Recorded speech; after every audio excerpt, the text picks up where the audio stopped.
Guys, alam nyo ba na ang Nutrigo ay kilala sa Europe at sa Amerika? Ito yung #1 na slimming drink sa kanila. It supports your fitness goals. It makes you feel active. It makes you feel light when you're doing your daily activities. It keeps you moving and energetic. Because it has lots of food nutrients.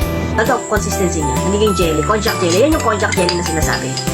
Kaya dapat, ubusin ka agad pagkatimpla.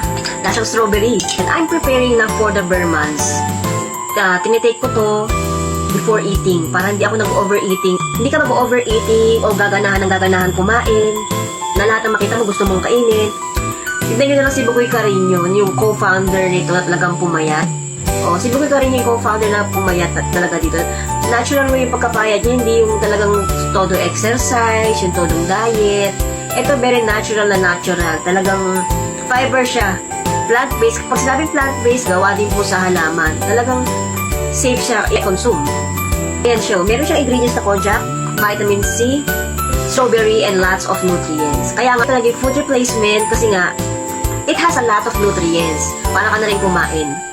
You feel full na hindi bigat sa tiyan. Yes, you feel full na hindi talaga mabigat sa tiyan ang pakiramdam. Pero busog ka kasi nga na-expand siya sa loob ng ating stomach. Tumutulong din to sa digestion. Sa mga may calorie deficit, suwak na suwak to sa inyo. Kaya kung ako sa inyo, ay try nyo na tong diet hack ko. Drink Nutrigo.